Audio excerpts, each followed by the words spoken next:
শীতকালে মটরশুঁটি উঠলেই যেটা প্রথমেই আমাদের মাথায় আসে সেটা হলো মটরশুঁটির কচুরি। আর এই মটরশুঁটি কচুরি বানানোর জন্য আমি এখানে 1 বাটি মটরশুঁটি ধুয়ে নিয়ে মিক্সি বাটিতে দিয়ে দেবো। তার সঙ্গে দেবো 2টো কাঁচা লঙ্কা আর অল্প একটু ধনেপাতা দিয়ে এটাকে পেস্ট বানিয়ে নেব। এর মধ্যে কিন্তু কোনো জল দেওয়া যাবে না। দিয়ে এবার কি ফ্রাই প্যানের মধ্যে আমি 1 চামচ মতো তেল দেব।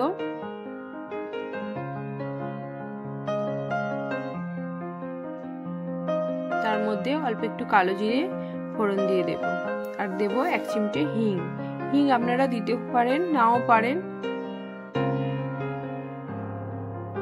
এবার 1/2 চামচ আদা বাটা দেব, দিয়ে এটা ভালোভাবে ভেজে নেব। এটা ভালোভাবে ভেজে নিয়ে যে মটরশুঁটির পেস্টটা বানিয়ে রেখেছিলাম সেটা এর মধ্যে দিয়ে দেব।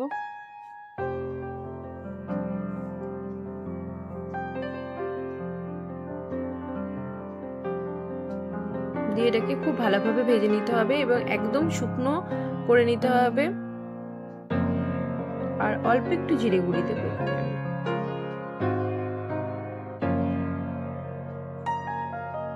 আর দেব হচ্ছে স্বাদ মতো নুন আর চিনি।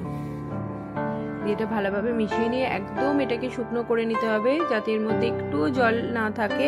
যত শুকনো হবে তত ভালো এর মধ্যে পুরটা দেয়া হবে, একটু বের হবে না পুর। আর পুরটা নরম থাকলে বেলার সময় বেরিয়ে যাওয়ার সম্ভাবনা থাকে বেশি। এবার এটাকে আমি একটি থালার মধ্যে ঠান্ডা করতে দিয়ে ময়দা মেখে নেব। ময়দাতে আমি দেব হচ্ছে অল্প একটু নুন আর 2 চামচ সাদা তেল দিয়ে এটাকে জল দিয়ে ভালোভাবে মেখে নিতে হবে। মটরশুঁটির কচুরির ময়দা যেমন আমরা কচুরির ময়দা মাখি সেরকমই মাখতে হবে, বেশি শক্তও করা যাবে না আবার খুব নরম হলেও হবে না।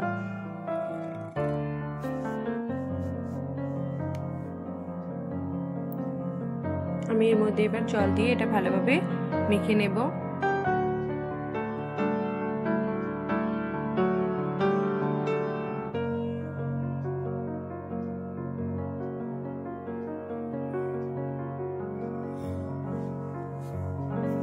এটাকে ভালোভাবে ঠেসে ঠেসে মেখে নিতে হবে।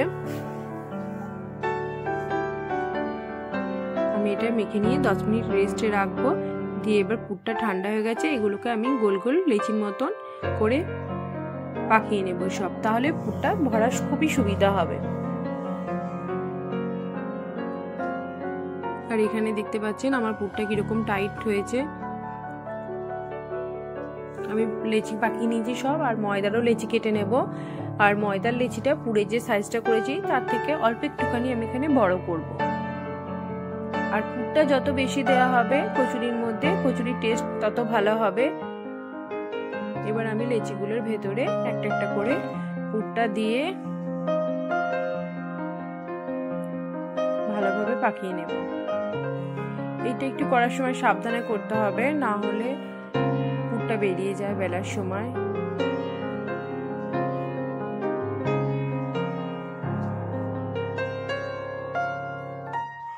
আমি সব লেচিগুলোর ভেতরে এভাবে পুর ভরে নেব। দিয়ে বেলার সময় কিন্তু খুবই আস্তে আস্তে করে বেলতে হবে, আর একদম জোর দেওয়া যাবে না। যতটা হালকা ভাবে বেলা যায় ততটাই বেলতে হবে, তাহলেই কচুরিগুলো ভালো হবে। আর বেশি পাতলাও করা যাবে না, কচুরি একটু মোটাই থাকবে, খুব পাতলা হবে না।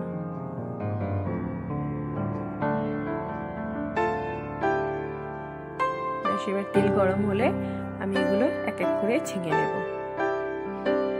তাহলেই তৈরি হয়ে যাবে মটরশুঁটির কচুরি।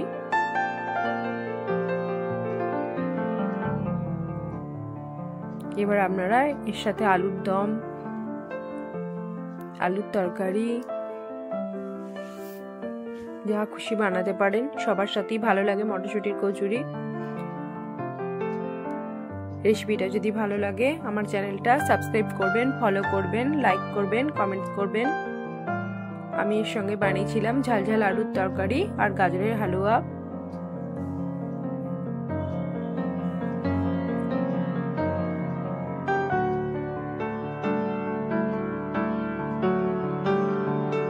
দেখুন কিভাবে সফট হয়েছে, আর ভিতরে পুরটা খুব সুন্দর সমানভাবে সব জায়গায় পড়েছে, আর খেতে খুবই ভালো হয়েছিল।